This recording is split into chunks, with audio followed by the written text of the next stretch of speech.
Nesta edição, o programa TV Direitos Humanos fala sobre letramento racial. Eu, Del Souza, e a professora Rogéria Gladys recebemos Odailta Alves, ativista dos direitos humanos, escritora, educadora, atriz e poetisa. Começa agora o programa TV Direitos Humanos, TVDH, que é um projeto da Cátedra Unesco-Unicap de Direitos Humanos, Dom Helder Câmara, produzido pelos estudantes de jornalismo do projeto de extensão EduComDH, o Educomunicação e Direitos Humanos na Mídia, numa parceria com a Cátedra Luiz Beltrão de Comunicação dos Movimentos dos Trabalhadores e Trabalhadoras Rurais Sem Terra, o MST. Também uma parceria com o Centro de Cultura Luiz Freire, o Centro das Mulheres do Cabo e o Centro Dom Helder Câmara de Estudos e Ação Social.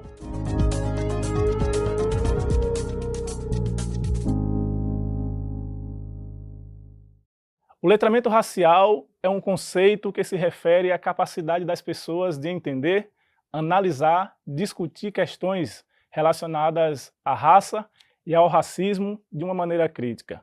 Envolve o desenvolvimento de habilidades e conhecimentos que permitem uma compreensão de dinâmicas complexas e estruturais do racismo. A gente hoje recebe aqui com a gente Odailta Alves, um prazer estar recebendo você aqui com a gente. A professora Rogéria também vai participar da nossa conversa aqui.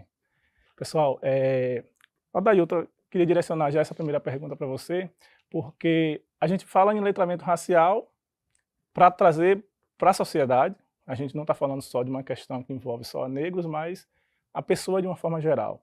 E a gente vai se deparar com uma coisa muito importante nessa discussão toda, que é a questão da consciência, né?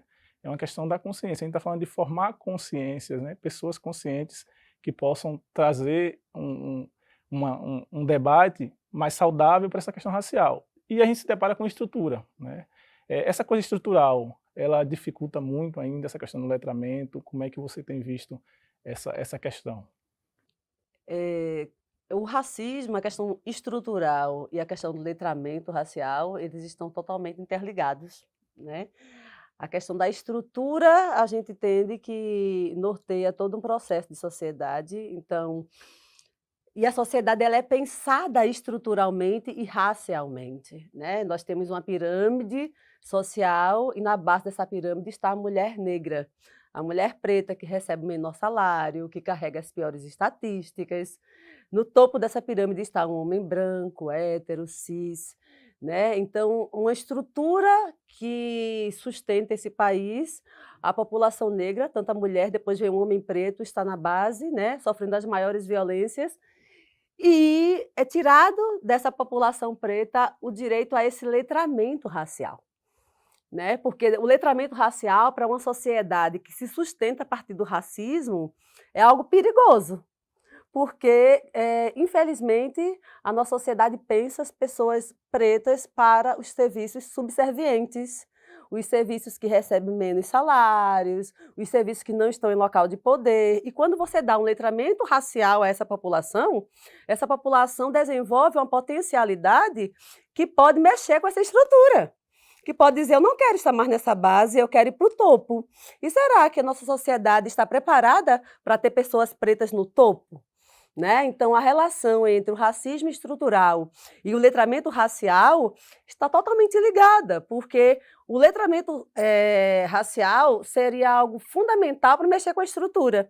E enquanto esse letramento ele não vier de verdade, essa estrutura ela dificilmente vai se movimentar. Você falou uma palavra muito interessante, que é direito, né? Tipo, o pessoal precisa garantir esse direito.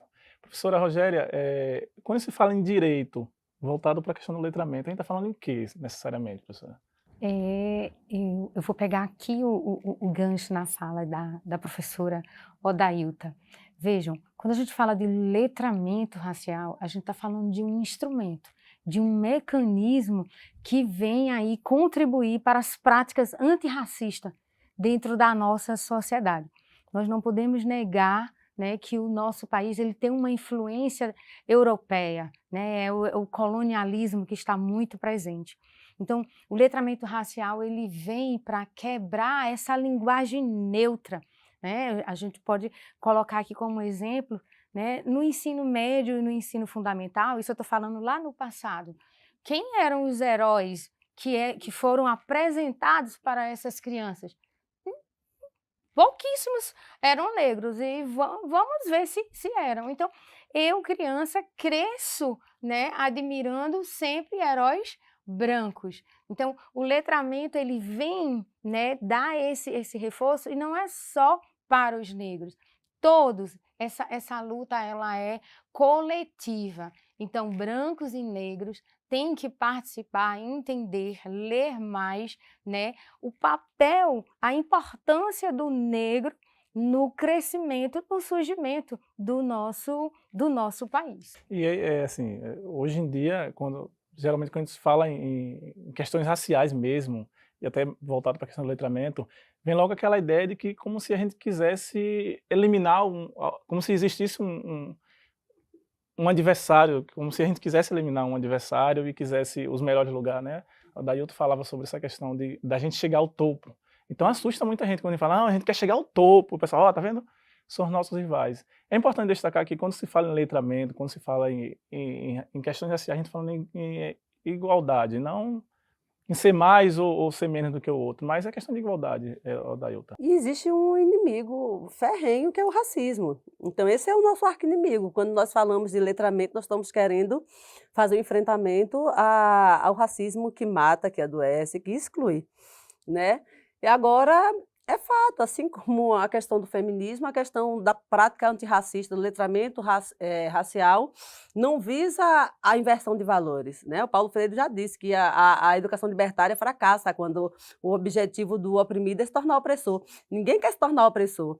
Nós queremos ter o direito de viver, porque a cada 23 minutos um jovem negro é assassinado. E esse jovem negro pode ser meu filho, que está se tornando adolescente agora. Então, assim, a nossa luta por um letramento, a nossa luta por mexer com a estrutura, é por necessidades básicas. É para que as balas não continuem matando crianças pretas, por exemplo, né? É garantir o acesso a espaços que são tão fundamentais. Então, assim, isso vai desde a base, como a professora falou, de você compreender, ter referências de heróis, heroínas, é importante pensar em gênero, que a gente vai continuar nesse mesmo local, de visibilizar os homens negros de destaque e as mulheres negras continuarem no processo de invisibilidade. Então, cientistas, né, é preciso que as pessoas pretas elas se vejam nesses espaços, para além desse local do escravizado e escravizada que a sociedade o tempo inteiro nos coloca, né? E é preciso esse letramento racial fazer com que as pessoas negras enxerguem esse local do racismo e que as pessoas não negras, as pessoas brancas, por exemplo, compreendam o seu lugar de privilégio. Então, quando a gente fala de letramento racial, é para que as pessoas brancas se compreendam enquanto, como a professora bem disse, personagens fundamentais no processo de uma construção de uma sociedade de fato antirracista, igualitária, né? Acolhedora mesmo, humana, né? E quando a gente traz essa questão estrutural, já para iniciar a nossa conversa, o ministro Silvio Costa ele veio aqui na Universidade Silva Almeida, né? Desculpem, veio na universidade e ele falava justamente essa questão. Um exemplo que ele dava era assim, a gente para no semáforo e vem alguém pedir um dinheiro, a gente diz logo, você poderia estar trabalhando, você poderia fazer isso, aquilo. Então, essa é um tipo de linguagem que a gente individualiza a questão do racismo, né? Como se o problema fosse do outro, só do outro. Quando a gente traz para a questão estrutural, a gente mexe em situações, em estruturas da sociedade, que aí vai para a questão mesmo da relação do poder, né? Mas essa questão de racismo e poder é uma outra discussão que a gente vai falar no próximo bloco. Então, no próximo a gente volta a falar sobre esse tema, que eu também acho que está muito enraizado, está muito dentro dessa coisa do letramento. No próximo bloco, então, a gente fala sobre o racismo estrutural, o racismo, o letramento racial, e teremos o reforço e ajuda da reportagem de Elaine Oliveira, ela que traz uma reportagem sobre como que a cultura tem ajudado a questão do letramento racial. A gente volta daqui a pouco.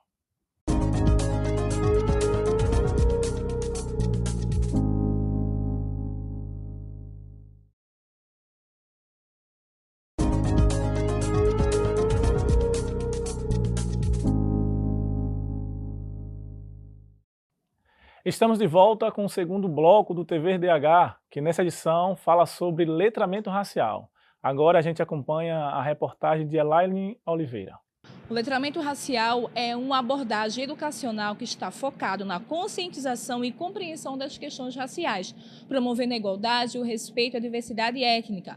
Ele busca discutir a história, a cultura e os desafios enfrentados por diferentes grupos raciais, contribuindo para uma sociedade mais justa e inclusiva. Um dos caminhos para se ter acesso ao letramento racial é por meio da educação, como já falava o patrono da educação brasileira, Paulo Freire.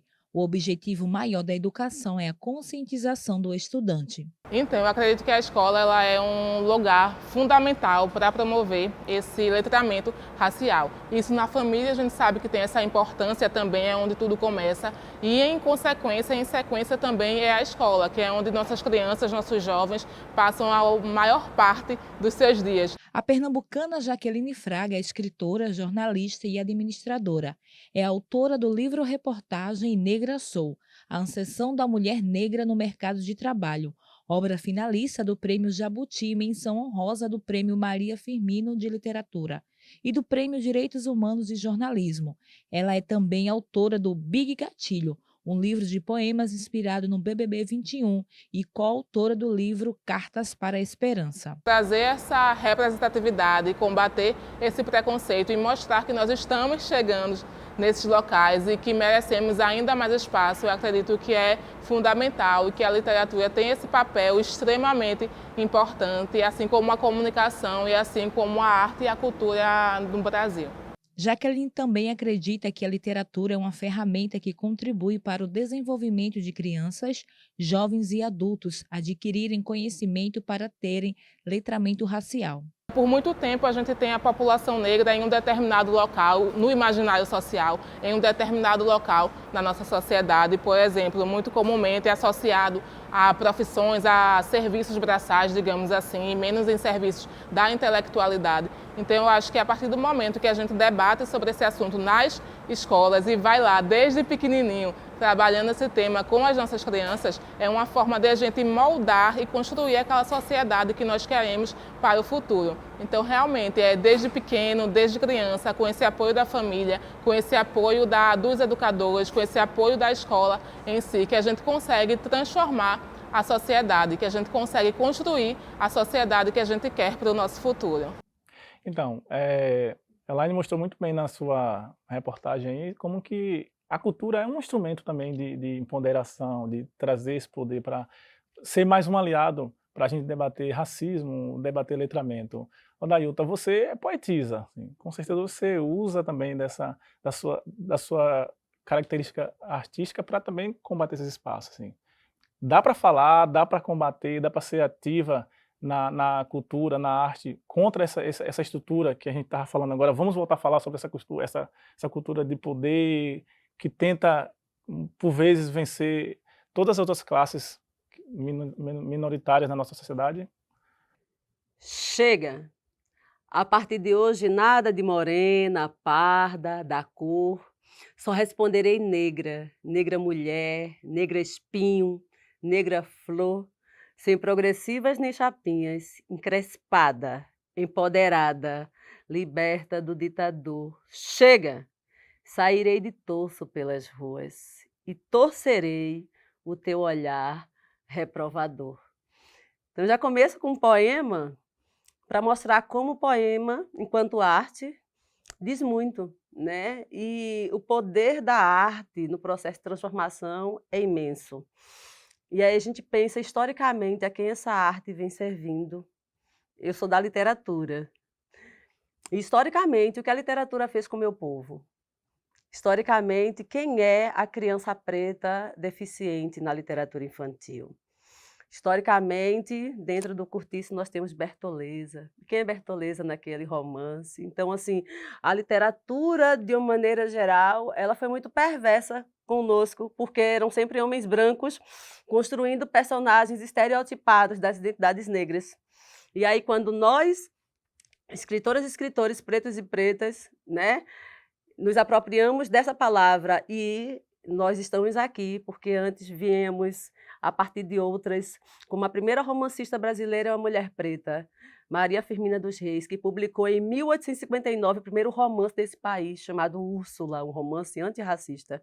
Então, as minhas letras pretas vêm de longe, a arte preta vem de longe, né? E essa arte é uma arte que vive na resistência, porque não é uma arte que tem um amparo fortalecido. E essa arte ela vai fazer esse processo, sim, de empoderamento, de letramento. Ela vai tocar. Se eu chego e apenas falo sobre o racismo, é uma coisa, mas se eu chego com poesia, eu tiro lágrimas de crocodilos, porque o poder da arte, né, de todas as formas, acaba tocando até aquelas pessoas que aparentemente são insensíveis às questões, elas conseguem se comover e levantar ali, epa, peraí, eu estou sentindo isso, entendeu? Então, e aí todas as artes, é o teatro, também sou do teatro, tem um espetáculo que eu sempre consigo acessar muitas pessoas ali tocando na questão do letramento racial. E a gente precisa, né? A gente necessita cada vez mais. Basta olhar mesmo para a história da ditadura militar. Se não fosse a arte, a gente não conseguiria se organizar enquanto povo, enquanto povo que protesta e tentar sair daquela situação. Agora, professora, poder, né? Poder. O que dizer dessa relação poder e racismo? Assim? Como é que a gente pode tentar trazer um paralelo, tentar trazer uma relação ou separa uma coisa da outra? Não, tá tudo linkado, né? E aí a gente vê a face do racismo, né? O racismo, ele é muito perverso e muitas vezes ele é silencioso. Então, né, eu enquanto advogada, professora, mulher, doutora, negra, eu frequento espaços de poder e eu não vejo, né? À medida que nós vamos subindo os graus, aí eu estou falando da justiça, do poder judiciário, né? Nós não temos tantas mulheres e mulheres negras no poder. Então, quando a gente fala mulher negra, nós estamos falando de fatores, nós estamos falando de interseccionalidades que passam por esse tema. Então, eu vou falar aqui especificamente, né, de Pernambuco, né? Então, dependendo do tribunal que você, né, vai pesquisar, nós temos uma mulher desembargadora, tá? Outros tribunais, dependendo, sempre nós vamos ter mais homens do que mulheres, com raríssimas exceções. Temos exceções? Temos sim, mas no geral nós encontramos mais, olha o perfil, homens brancos, homens héteros, né? Então fica difícil para as minorias terem todos os direitos respeitados. Então é muito importante o letramento racial para que, né, sobretudo nós estamos falando das pessoas, né, pretas, das pessoas pardas, dos negros, alcançarem também essa isonomia nesses espaços de poder. E como a professora Odailta disse no primeiro bloco, acabar com esse estereótipo. Olha, eu olho, mas para trabalhador doméstico tem um perfil. Nada de perfil, ninguém precisa estar enquadrado. E sim, em todo e qualquer espaço cabe todas as pessoas. Minha avó dizia que poder e dinheiro são os grandes... onde tiver problema, tá esses dois envolvidos aí, poder e dinheiro. Não sei se minha avó tá certa, né? Mas só para dizer que é uma discussão que a gente vai ter que continuar. No nosso próximo bloco, a gente vai continuar falando sobre essa coisa do poder. Hoje a gente está aí enfrentando duas guerras, assim, uma coisa que minha geração tem visto muita coisa, desde impeachment a outras situações aí, e agora duas guerras ao mesmo tempo, né? Tudo por conta dessa questão do poder. E a questão racial não está muito longe disso, né? Então, por que se mata mais negro no Brasil? Por que se mata mais negros nas favelas? Por que tem que exterminar essa população? Então, eu acho que esse tema do poder, ele é ainda muito forte nessa nossa discussão, e a gente vai ter que voltar. Professora, só um minutinho, a gente vai agora para os nossos intervalos, porque no próximo bloco, vamos às ruas para sabermos do povo, o que é que o povo sabe sobre racismo, né? Com o nosso quadro Fala Povo. A gente volta já.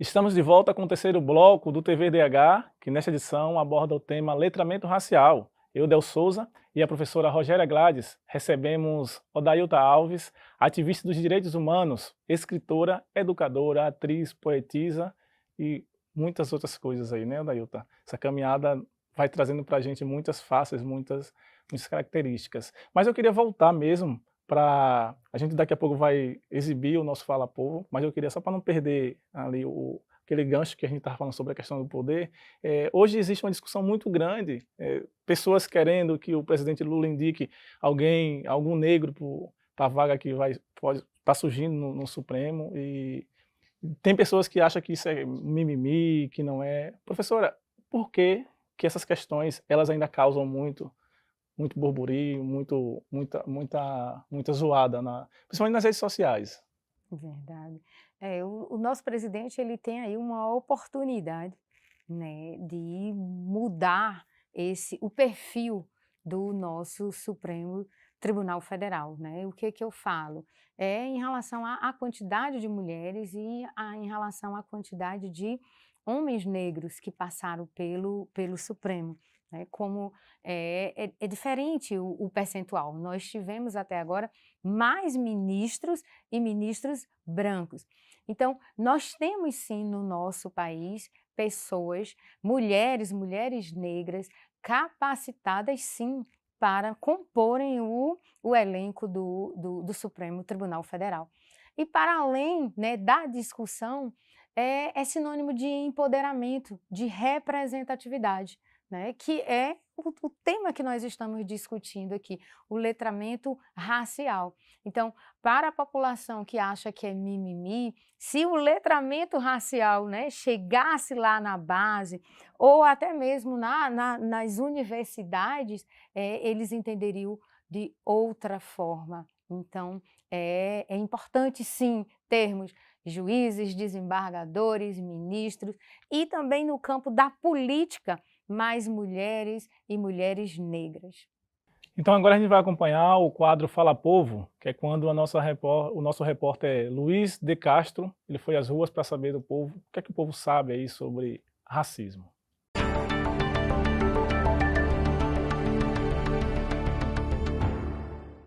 Observem que as expressões inveja branca e a coisa está preta possuem uma diferença entre elas, porque a palavra branca está relacionada a algo bom, e a palavra preta está associada a algo ruim.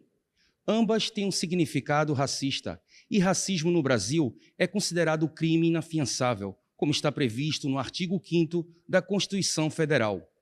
81% dos brasileiros têm a percepção de que o Brasil é um país racista, e 66% acreditam que a violência verbal é a principal forma de ação racista.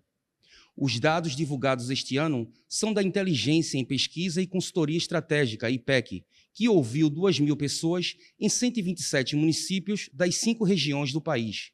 Por isso, o Fala Povo de hoje foi às ruas para ouvir as pessoas e entender o que elas pensam sobre o assunto. Para você, o que é racismo? O racismo, para mim, é uma coisa indignante, porque eu acho que todo mundo é igual. Entendeu? Que as pessoas, elas não são, só porque são de cor diferente, não quer dizer que elas não merecem respeito, entendeu? Eu acredito que elas merecem muito respeito. Para mim, racismo é inadmissível. O racismo, para mim, é um preconceito que começa dentro de casa. Tem gente que é preto, que é homossexual, que até nos idosos as pessoas têm preconceito. Tem família mesmo que não aceita nem seus idosos dentro de casa. Então, eu acho que um preconceito começa dentro de casa. Racismo. As pessoas dizem, não, preconceito só na rua, e não é, mentira. Racismo é eu ofender uma pessoa que não seja da minha mesma raça. No caso, preto, negro, ou um africano, um religioso, um homossexual. Então a gente volta a falar, eu acho que essa pergunta vai, enquanto existir vida na Terra, a gente vai continuar perguntando isso assim, porque nem sempre, aí é onde falta o letramento, né? Quando a gente precisa perguntar, você sabe o que é racismo, né? Como o nosso repórter agora foi às ruas para saber, você sabe o que é racismo? E as pessoas ainda respondem, uns já ouviram falar, outros não ouviram falar. É de fato um indicativo de que falta cada vez mais, as pessoas não saberem responder de uma forma mais pontuada o que é o racismo. É porque falta o letramento, Odailta? Sim, mas às vezes quando você precisa verbalizar, né, formar um conceito, isso pega você meio de surpresa e tal. Eu acho que para além de você conceituar, é que as pessoas consigam perceber as práticas racistas. Inclusive aquele racismo velado, sabe? Aquele que vê uma mãe negra com um filho branco e vai colocar no local da babá.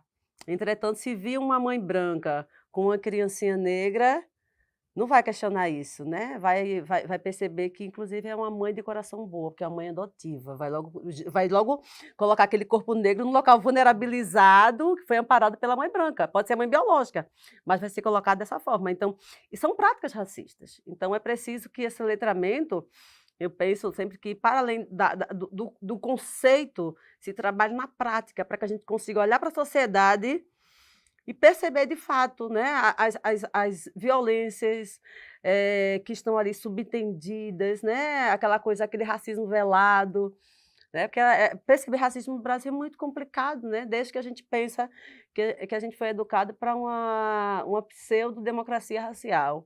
Né? Pernambuco é o berço da democracia racial, então é muito complicado para a gente destruir essa democracia racial. Né? Não, e assim, a gente está sempre falando na atitude do outro, né? Então, o que é o racismo por outro, como é que o outro tem que agir, mas a gente também precisa se colocar em cena, né? Professora, como é que a gente pode pensar num letramento racial já partindo do princípio de que começa em mim? Sou eu que preciso estar imbuído, estar envolvido nessa consciência mesmo de todas as questões que envolvem a minha cor, que envolve onde eu nasci, que envolve o lugar onde eu fui criado. Como é que a gente se coloca nessa cena e traz essa discussão para a sociedade? Nesse exato momento, nós estamos falando de práticas antirracistas. Nós precisamos, né, exercitar, e aí repito, todos, o letramento racial é para todos, pretos e pessoas brancas. Então, nós temos que identificar o racismo, ora ele vai estar no futebol, o racismo ele vai estar... nós temos o racismo recreativo, para que mais cruel, né, do que aquele vídeo por likes, né, influenciadoras, né, praticaram racismo, injúria racial em relação a crianças. Então, é ter esse olhar, o que eu acabei de falar, né? O espaço de poder, o racismo e dentro do espaço de poder. Então, começa assim, Del, dentro de cada um, mas lembrando que a responsabilidade é coletiva. Todos, poder público, escolas, todos são responsáveis e podem ajudar para a gente combater e colocar em prática e ter uma sociedade menos racista. No próximo bloco tem o quadro Educar para os Direitos Humanos. É quando as nossas convidadas respondem a uma pergunta feita por você que acompanha o nosso programa. A gente volta daqui a pouco.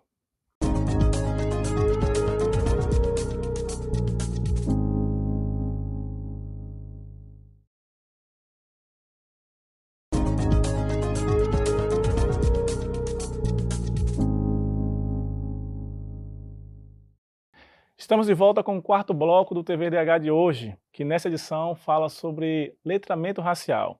Eu e a professora Rogéria Gladys recebemos Odailta Alves, ativista dos direitos humanos, escritora, atriz, poetisa e que está com a gente aqui nessa discussão sobre racismo, sobre letramento racial. Agora é aquele momento em que Odailta e Rogéria vão responder a uma pergunta enviada por quem acompanha o nosso programa com o quadro Educar para os Direitos Humanos, com o repórter Thales Alencar.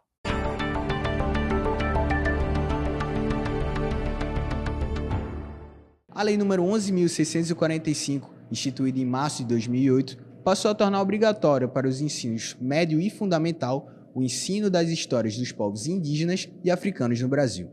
Quem estudou após esse período, muito provavelmente vai se lembrar de ter entrado em contato com esses assuntos. É justamente sobre isso que Colaia Cuyela, estudante de jornalismo, traz uma questão sobre a relação entre letramento racial e educação básica.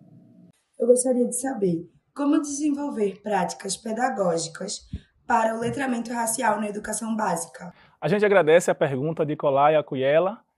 Odailta, como responder a pergunta enviada então pela nossa telespectadora. Uma pergunta muito importante, né? A gente tem que pensar sempre nesse local da educação básica. E eu acho que um dos primeiros movimentos a se fazer é investir na formação dos educadores e educadoras. Então, é preciso que as universidades e as faculdades pensem numa formação de profissionais pautadas também na Lei 10.639 de 2003 e na Lei 11.645 de 2008. Né? Ambas vão tratar da questão étnico-racial na sala de aula, uma com foco na educação afro-brasileira e a outra inclui os povos indígenas, que também é muito importante para os nossos estudos. E, a partir desse momento de formação desses profissionais, a gente vai ter uma sala de aula diferenciada, né? Uma sala de aula que o currículo seja diferenciado, que o currículo não seja eurocentrado, mas que traga realmente uma diversidade étnico-racial. Então, é preciso, sim, que desde a educação infantil, desde a creche, os nossos estudantes, bebezinhos ali, consigam receber como brinquedo bonecos e bonecas pretos e pretas, por exemplo.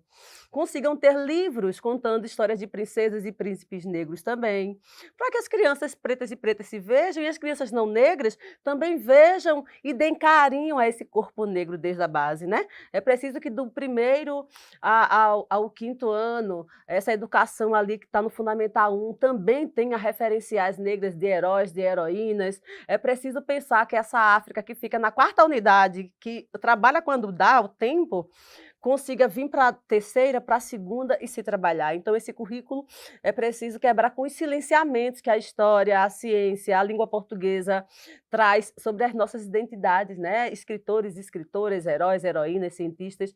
E eu digo não só pretos e pretas, mas indígenas também. É preciso a gente lembrar sobre essa questão, né? Esse letramento racial, que fica muito centrado na população negra, é muito importante, mas quando a gente fala de raça, a gente está falando também da população indígena, que sofre um processo de invisibilidade e silenciamento. Daí eu trago essa questão da educação básica como esse contato necessário com o letramento, professora. E a gente pode falar também na questão das universidades, assim, eu não sei se a gente pode pensar ou se já existe, ou como é que está essa questão mesmo de uma disciplina voltada ao direito, à relação, à questão do direito com relações raciais. Como é que está essa situação? Como é que a gente pode trazer esse tema que a Dailton traz, muito importante, do letramento, na educação? Então, na educação, no ensino superior, o MEC agora tornou obrigatória a disciplina de Direito e Relações Raciais. Então, quando, né, chegando para mim, eu estou falando pelo curso de Direito, se esse aluno, esse estudante tivesse tido esse letramento racial lá no ensino médio, no ensino fundamental, né, ficaria bem mais tranquilo para o professor universitário. Mas aqui também é espaço, né? Esses universitários, eles estão em formação de uma profissão e, sobretudo, o direito, que nós vamos trabalhar com justiça dentro do nosso ordenamento jurídico. Então, é importante, eu sei da importância da disciplina para construir aí, né, esses espaços de poderes com julgadores com outro olhar, né, um olhar mais igualitário para a questão da etnia, da raça e de todos os fatores que passam por essa temática. Porque existe uma lacuna, ou pelo menos falam-se em uma lacuna de formação mesmo, que coloca o negro, Dailton, num lugar que ele tem que estar o tempo todo explicando, assim, o que é isso, o que é ser negro, mas esse termo, como se a gente tivesse a obrigação de chegar para um branco e dizer assim, olha, eu vou lhe dar agora uma aula sobre isso, sendo que o próprio branco pode pesquisar, pode estudar, pode... Então é uma cena muito comum, eu digo isso porque eu sou negro e me percebo muito nesses espaços, de tendo que estar explicando às pessoas sobre as nossas vivências, assim, e que essas pessoas podem buscar isso. Falta mesmo isso para a gente... Quando os brancos também começarem a se conscientizar e a aprender e estudar sobre isso, você acha que essa questão racial, o racismo, ele tende a diminuir? É uma colaboração muito grande? E é muito perigoso porque, às vezes, quer colocar a responsabilidade nas vítimas, porque as pessoas pretas são vitimadas com relação ao racismo. né? E esse comprometimento desse letramento tem que partir de todas as pessoas. Eu sempre digo que o racismo foi construído pelos antepassados brancos, e as pessoas brancas, na atualidade, elas vão viver privilégios construídos a partir da escravidão. Se uma mãe branca não tem medo que o seu filho branco cresça, é porque a escravidão disse que o filho dela vai ser protegido pela sociedade, enquanto eu, que sou mãe de filhos pretos, tenho medo que os meus filhos cresçam. Então, assim, é preciso compreender que ler pessoas negras, ouvir pessoas negras, quando alguém disser eu sofri racismo, pare de amenizar, é impressão sua, senta e ouça, me explique. O que é que eu posso fazer para te auxiliar? Então, é preciso essa irmandade mesmo, né? Senão a coisa não vai mudar, nós sozinhas e sozinhos não temos força para isso, nós não estamos no topo da estrutura. É preciso realmente essa questão de irmandade e de consciência coletiva. E às vezes parece que a gente não se faz, na verdade as pessoas não querem entender, às vezes, as estruturas que existem mesmo para potencializadoras do racismo, elas não querem entender muito o nosso posicionamento. Eu tinha conversado com a professora Rogéria antes, né, da gente vir para esse programa aqui, e ela deu um exemplo muito emblemático de como essa coisa do privilégio, né? Ela falava sobre aquela questão mesmo de um morador de rua que vai... E aí eu vou até deixar o espaço para ela falar esse exemplo, assim, como que a gente fala em privilégio e as pessoas às vezes que nos ouvem acham assim, quais privilégios, o que é que eles estão dizendo, não sei o quê. Mais uma vez, é mimimi. Professora, se você puder complementar. Eu vou começar, né, a frase não é minha, mas a gente escuta muito assim, ó, lugar de fala. Quem tem o lugar de fala é ela, que ela é negra ou que ele é negro. Não! Nós todos temos lugar de fala. O que é diferente é o lugar da dor. Aí sim, a dor de quem sofre racismo, a dor de quem sofre discriminação pela sua orientação sexual, enfim, mas lugar de fala todos nós temos e devemos ocupar. O exemplo, eu ouvi num podcast que perguntaram para uma pessoa em situação de rua, né, que vive em extrema pobreza lá no estado de São Paulo, e ele é branco, e aí perguntaram, tem algum privilégio em ser branco, já que você está aqui, né, você está morando na rua, um invisível? Ele disse, tem, é privilégio, eu posso entrar no shopping e utilizar o banheiro. Então, vamos imaginar se fosse um morador de rua negro tentando entrar num shopping, e se for um shopping, né, ele não vai conseguir.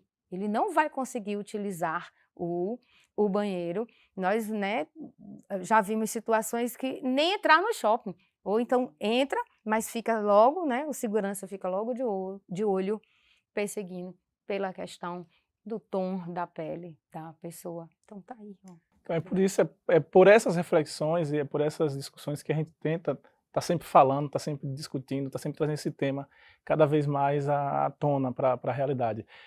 Vamos continuar com essa discussão ainda, temos mais um bloco, graças a Deus, para falar ainda sobre as questões raciais, e no próximo bloco, o nosso último e quinto bloco desta edição, a gente vai continuar essa discussão mesmo sobre privilégios, sobre benefícios, sobre luta, e para então trazer às pessoas essa possibilidade de refletir mesmo em que lugar que estamos, qual lugar que a gente ocupa, né? A gente também tinha falado muito sobre essa coisa de tipo, esse programa é exibido em TVs, né? Então, para essas TVs, como é que está o quadro de funcionários dessas TVs, né? Onde é que estão os negros nessas TVs? Vocês que nos assistem agora, vocês que vinculam esse programa, assim, quantos negros estão? Ou esse só é um espaço para a gente estar preenchendo grades, assim, na universidade? Esse curso, ou o curso que gere a comunicação, ou o curso do direito, né? Quantos professores negros temos nesse curso, nessa universidade, nessa instituição? Então a gente tem que cada vez mais trazer a discussão e fazer com que quem está assistindo a gente reflita, né? A gente não está aqui para fazer um programa bonitinho, um programa legal e bacana, mas um programa para a gente discutir. Então no próximo bloco a gente volta com essas questões, daqui a pouco, no TVDH.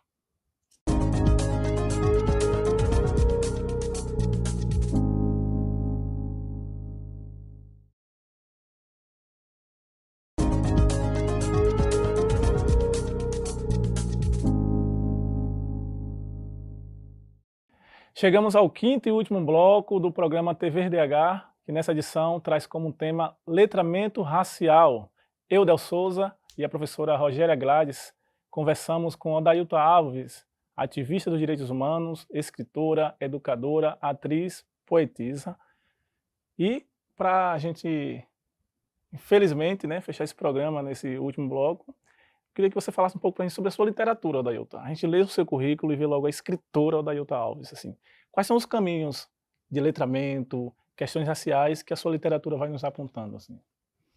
A minha literatura ela é toda pautada nas minhas identidades. Eu digo que toda a literatura ela é, em certa proporção, identitária. Inclusive, a literatura que foi produzida por pessoas brancas trazia as identidades brancas. E eu trago a minha literatura e as identidades que me atravessam. Então, é uma literatura negra, é uma literatura que vai apresentar os corpos LGBTs, porque eu também sou uma mulher lésbica. Vai trazer a favela, que eu sou uma mulher que vim de Santo Amaro, Campo do Unze, né? Vai trazer todas as identidades que me atravessam e vai visibilizar, né? Na verdade, se a gente pega os livros didáticos, às vezes os paradidáticos que chegam nas escolas públicas da educação básica, por exemplo, raramente a gente consegue encontrar um livro que os estudantes, as estudantes consigam olhar e se identificar, e se ver ali presente. E eu não estou dizendo que as pessoas só devem ler tal coisa, mas é muito violento quando elas só leem uma literatura não representativa, né? Então, a minha literatura ela vai trazer, sim, todo um letramento, todo um processo de denúncia, mas ela também vai trazer amor, né? O meu livro último que eu lancei agora é esse, O Afrochego.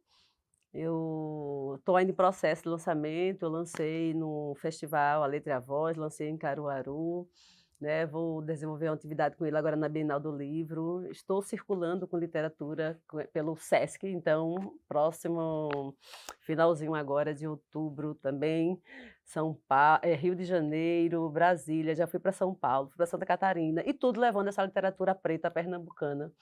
E dizendo que não sou eu apenas, mas eu e é um bonde de escritoras pretas que nós temos aqui, né, que estamos aí fazendo esse processo. E essa literatura ela vai fazer esse acalento sobre os nossos corpos, nossas identidades, e tem também o Pretos Prazeres, dizendo que nós não somos apenas esse local da dor e da luta, mas nossos corpos também são do amor, do prazer, do desejo, não da hipersexualização que a sociedade impõe, mas do nosso protagonismo. Né? É usar a literatura para trazer outras visões e trazer essa primeira pessoa se impondo a partir dessas letras, né? Que geralmente era colocada a partir da terceira pessoa, quando o branco falava sobre nós. Não, somos nós falando sobre nós, com as nossas subjetividades, com as nossas identidades. Então, e mergulhado dentro de um letramento racial que faz parte, que nos compõe, né? Que nos compõem, exatamente. Professora Rogéria, falando nessa composição, né, que a Odailton traz, teríamos mais algumas obras, o que indicar, principalmente para você que trabalha com um público mais adulto, né, que é o pessoal do ensino superior. Assim. Ok. Eu indico Quarto de Despejo, de Carolina Maria de Jesus. Ela retrata, tá? Ela é uma mulher negra e ela era uma catadora de lixo e conseguiu, né? Então ela colocava o dia a dia dela numas folhas lá de caderno e foi descoberta por um jornalista e virou, né? Foi descoberta como escritora. E ela traz essa dificuldade da mulher negra e mãe solo e catadora, né? Numa cidade como São Paulo. Então, é uma experiência literária para quem está querendo começar. Ela traz essa questão do racismo, de todo o preconceito e da fome, porque ela passou muita fome enquanto catadora de material reciclável lá em São Paulo. E como a gente falou no início, nós temos vários autores e autoras negros que vão ampliar aí o tema que nós estamos estudando, letramento racial. Nós temos a Sueli Carneiro, a própria Odailton, que eu já quero esses livros aqui já, certo? E além dos livros, os poemas de Odailton, que traz a resistência na sua composição. Odailton, você poderia declamar Sim, um poema para a sim. gente já nesse finalzinho? Eu venho de uma família de catadores e catadoras. E quando eu era criança, eu precisei também catar material reciclado dentro da comunidade para viver. E aí, professora, eu sempre reflito sobre essa questão. Sempre digo que Carolina Maria de Jesus, ela não era uma catadora de lixo, ela era uma escritora que precisou catar lixo para não morrer de fome. E isso diz muito sobre essa sociedade que nós temos, que faz com que uma mulher genial, que estudou até a 2ª série, 3º ano, precisou estar nesse local, e com todo respeito às pessoas que catam lixo, mas a gente sabe que nós não precisamos estar sempre nesse espaço, né? E a sociedade faz isso, fez isso com ela e faz isso com muitos de nós, porque nós estamos aqui, nós somos exceções, né? Nós sabemos sobre isso. E aí, com relação a essa favela, eu vou deixar 2 poemas assim pequenininhos. Um é O Olhar da Favela. É na favela que a gente reparte o pão. E com mesa farta ou faltando tudo, todos comem. A favela tem um olhar profundo de uma mulher preta. Sou negra, bela como a noite em pleno eclipse. O tronco pisou minhas raízes, mas resisti. Sou folhas, flores, frutos, madames, donzelas, meretrizes. Os meus cabelos encrespam o padrão. Meus seios não amamentam mais o filho do patrão. Os lábios carnudos cospem a história. Sou Dandara em Palmares, Luísa Maí nos Malês, Carolina de Jesus despejando toda a dor, Teresa de Benguela liderando o quilombo, enraizando minha cor. Sou mulher, mares, raios, rios, dona do meu terraço, senhora do meu terreiro, mulher negra, mulher de brio. E é isso, a gente vai construindo essa literatura para colocar essa mulher negra, exaltando a nossa beleza, dizendo o brio que nós temos e dizendo um bocado de coisa que a literatura clássica não disse sobre nós. E a gente só resta agradecer a vocês. Obrigado, professora Rogéria, Nada por também. aceitar nosso convite. Obrigada também pela oportunidade. Obrigado, Odailta, também por aceitar o nosso convite e estar aqui com a gente partindo Eu desse tema tão agradeço. importante. O TVDH é um projeto da Cátedra Unesco Unicap Direitos Humanos Dom Helder Câmara, produzido pelos estudantes de jornalismo do projeto de extensão EduComDH, Educomunicação, Direitos Humanos na Mídia, numa parceria com a Cátedra Luiz Beltrão de Comunicação, o Centro Dom Helder Câmara de Estudos e Ação Social, o Movimento das Trabalhadoras e Trabalhadores Rurais Sem Terra, o MST, e o Centro de Cultura Luiz Freire. Acompanhe a gente nas nossas redes sociais, @programa tvdh.unicap e também dos nossos canais do YouTube, Cátedra Dom Helder e Jornalismo Unicap.